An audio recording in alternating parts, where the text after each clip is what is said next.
just got a text from Big Dave Wave. This will be a short description of how DSLR cameras work and how to use them in manual mode. And then I'll do a quick overview of how to use Adobe Lightroom with the raw image. I'll go over shutter speed, f-stops, and ISO, and how they're used with the camera's built-in light meter to achieve proper exposure and your desired look. DSLR stands for Digital Single Lens Reflex. Single lens just means you use the same lens to see the subject through the viewfinder as you do to take the picture. The light from the subject, this little cat here, goes through the iris in the lens to a tilted mirror in the camera and is reflected up to the viewfinder. And when you press the shutter button to take a picture, the mirror flips up to allow the light to pass to the shutter, which then opens, allowing the light to hit the sensor. The mirror then flips back down. This is why when you press the shutter button you see black for a moment through the viewfinder and hear a thunk. The motion of the mirror is where the reflex comes from in single lens reflex. To get a proper exposure in manual mode, you use three things in concert with each other. The iris, which is just like the iris in the eye, is located within the lens. It can be opened all the way to allow a lot of light in, or closed down to allow only a small amount of light in. This opening size is measured in f-stops. The shutter can be opened for a long period of time to allow a lot of light in,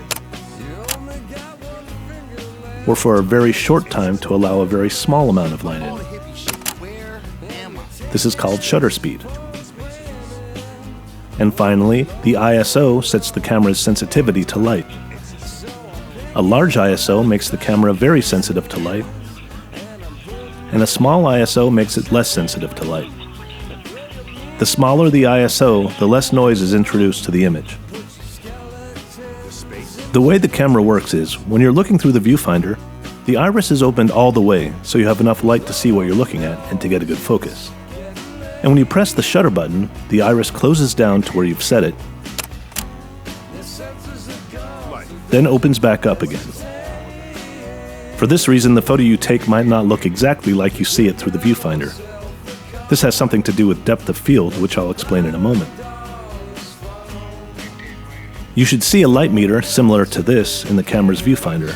If you don't see the light meter, or shutter speed, f-stop, or ISO settings, your camera should have an info or display button that will bring them up. The light meter works by showing you a line like this one here.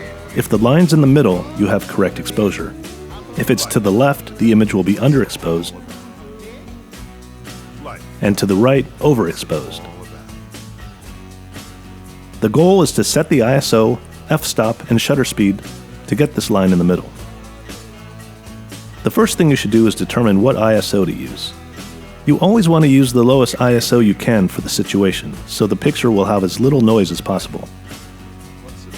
If you're outside on a sunny day, ISO 100 will probably be best.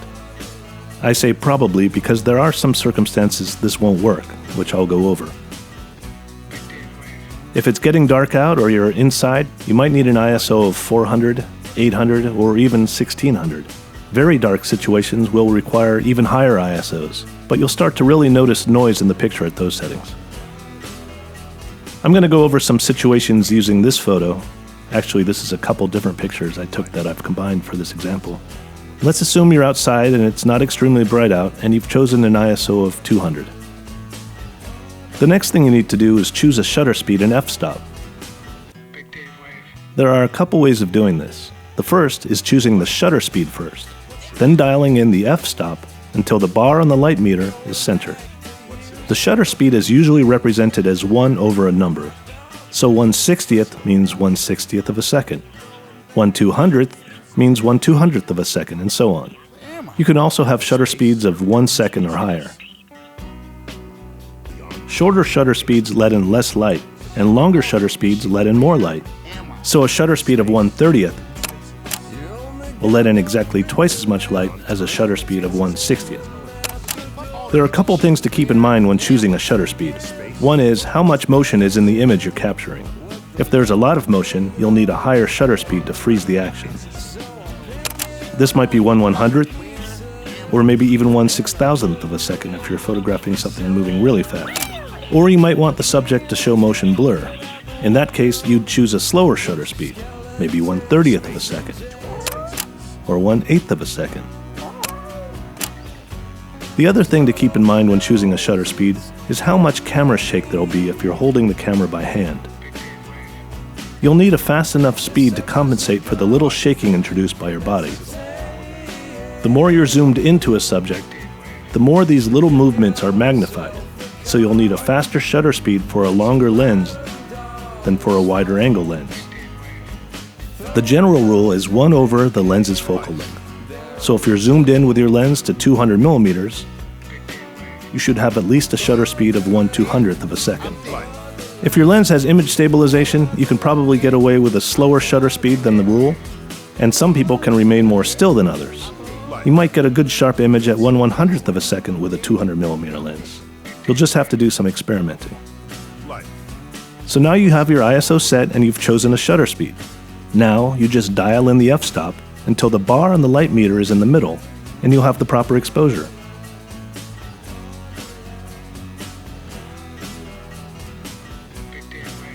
So that was choosing the shutter speed first and dialing in the f-stop.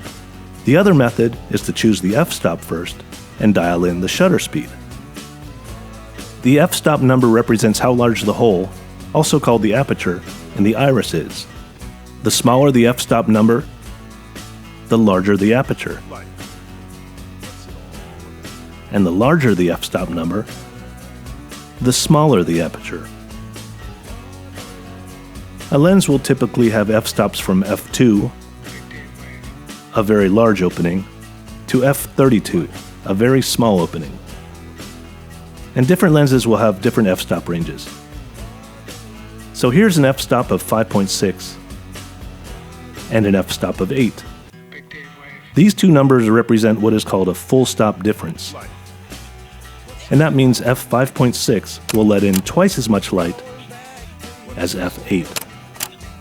Changing the f-stop not only changes how much light enters the camera, but also how much the background is in focus or not. This is called depth of field. Small f-stops, meaning large apertures, will have the background more out of focus. And large f-stops, meaning small apertures, will have more in-focus backgrounds. So here, with the lens focused on the cat, with an f-stop of 2.8, the background is very out of focus. This is called a small depth of field, or limited depth of field. And here, with an f-stop of 22, the background is much more in focus. This is called a large depth of field. Here's an f-stop of 8 in the middle, with a medium depth of field. You can remember all this by thinking of a pinhole camera. Images from a pinhole camera have just about everything in focus. And this is because the light coming into the camera is from a very tiny hole, a very small aperture, with an f-stop in the several hundreds. These cameras have an extremely large depth of field. When taking pictures with a low f-stop, that is, small depth of field, focus can be tricky, since so little of the image beyond the subject is in focus. Sometimes it makes sense to stop down to a higher f-stop, that is, a smaller aperture, so more of the image is in focus. This can be more forgiving if there's some error in focusing.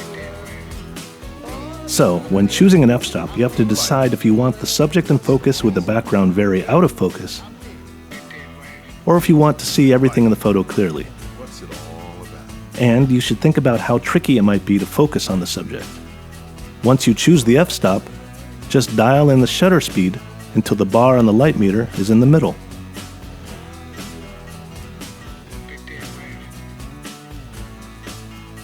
Another thing to keep in mind when dealing with f-stops and depth of field is the focal length of your lens.